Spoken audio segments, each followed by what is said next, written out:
Buenos días. Seguramente has escuchado esta frase de pecados por omisión y es a veces una falta involuntaria, pero el Señor para esas faltas involuntarias también tiene leyes.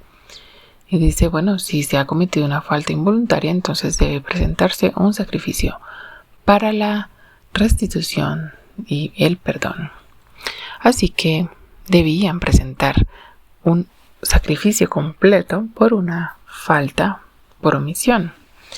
Y si no era por omisión de cualquiera de las leyes del Señor, el Señor se encargaba de hacer el juicio.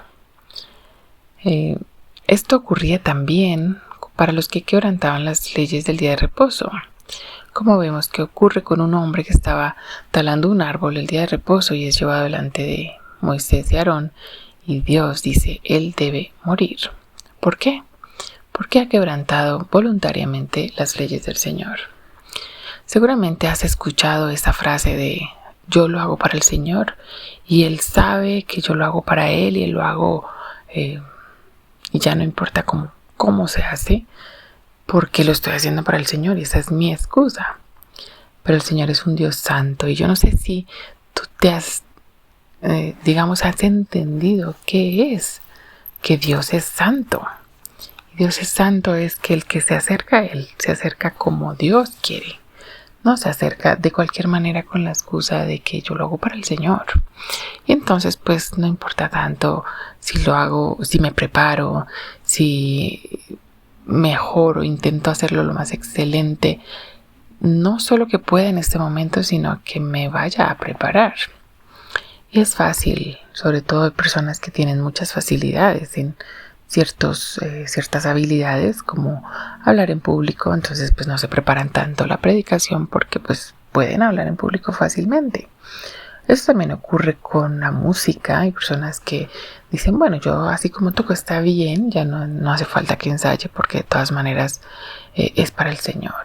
Y están haciendo, pues, pecando realmente delante del Señor.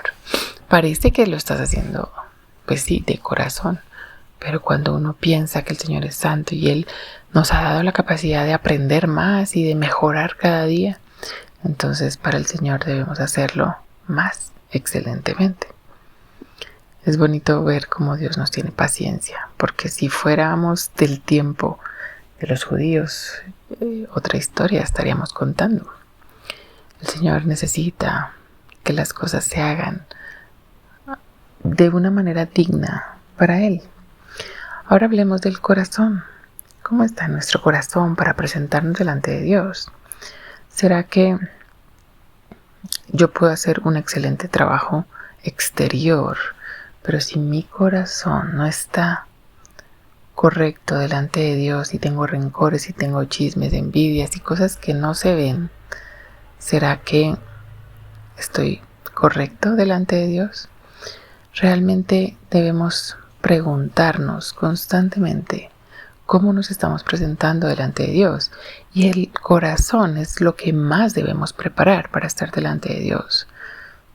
Es cierto, yo puedo tener muchas ganas de, desarrollar un ministerio, trabajar con niños, estar en la música, pero si mi corazón no está dispuesto a quitar pecado que hay en mi vida, no está dispuesto a arreglar problemas que ya tengo, entonces, ¿cuál es la disposición para estar delante de Dios? Entonces estamos haciendo las cosas no de manera excelente, ni sobre todo teniendo en cuenta que Dios es santo. El capítulo termina justamente con ese versículo. Yo soy el Señor su Dios, que los sacó de la tierra de Egipto para ser su Dios. Yo soy el Señor su Dios. Así que debemos ser conscientes constantemente que estamos delante de Dios. Y esto justamente es lo que ocurre en el siguiente capítulo, capítulo 16 de Números. ¿Qué ocurre? Que dentro del pueblo que servía a Dios había un grupo de envidiosos. Y la envidia es un sentimiento que se va generando poco a poco y que va expresándose de maneras diferentes. Y Coré y otras familias que dijeron, bueno, nosotros somos levitas también, y quién es Aarón que se cree más que todos.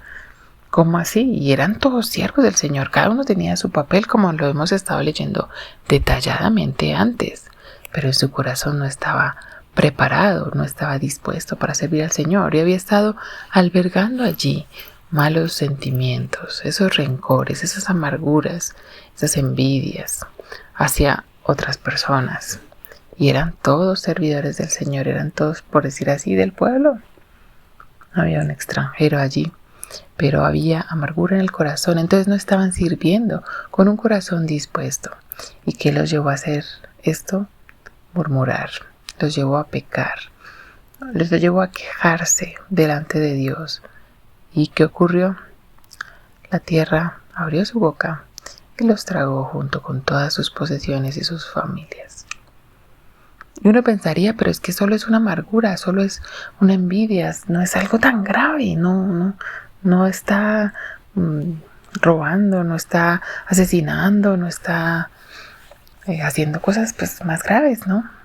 Pero el Señor es santo, Él merece nuestra excelencia. Por algo, la palabra de Dios dice claramente, quítense de vosotros toda amargura, ira, enojo, y habla de pecados que nos parecen pequeños. Delante de Dios no hay pecados pequeños, pero nosotros los hemos aprendido a categorizar para bajarles la importancia, para bajarles la gravedad. De manera que si esto está en nuestro corazón, pues supuestamente estamos sirviendo al Señor con excelencia exteriormente. Supuestamente lo estamos haciendo para el Señor. Entonces es un vestido de santidad falso. Y el Señor nos está diciendo, quítense de ustedes todo esto, toda amargura. ¿Por qué? Porque la amargura, como vemos en la historia de Números 16, lleva a quejarse, lleva a no estar agradecido, lleva a envidiar a otras personas, lleva a atacarlos, lleva a murmurar, lleva a quejarse, lleva a causar divisiones. Y el Señor quiere que entre nosotros haya amor, porque es que ese es el sello, ese es el símbolo de los cristianos, porque Dios es amor. Nosotros como cristianos reflejamos el amor de Dios. Pero ¿qué pasa si en nosotros hay amargura? Pues no va a reflejarse el amor de Dios.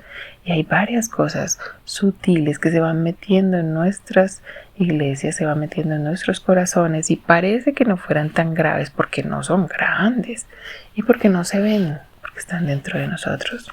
Pero si permitimos que esto se albergue allí, va a dar como resultado un pecado más grande, y cada vez más grande si no lo quitamos.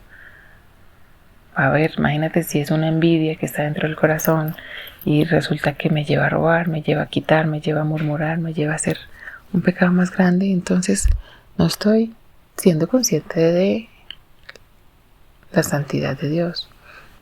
Así que esto es algo que nos trabaja a todos, y seguramente el Espíritu Santo está a través de su palabra tocando nuestros corazones. Hay algo que debemos cambiar, hay algo que debemos mejorar antes de servir al Señor la próxima vez. Nuestro servicio al Señor es importante, pero nuestro amor por Él, que nos lleva a obedecerle, es más importante. Así que el Señor nos ayude a seguirle, a servirle con amor, con corazón limpio, como dice el Salmo 19.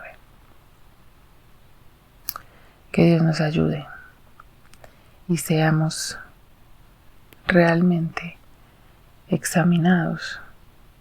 Y como le decía David al Señor, examíname y prueba mi corazón y ve si hay en mí camino de perversidad y guíame por el camino eterno. Que Dios nos ayude a agradarle desde adentro hacia afuera, todo el tiempo, haciendo las cosas con excelencia, una excelencia mejorable siempre, porque Él merece lo mejor. Dios te bendiga este día.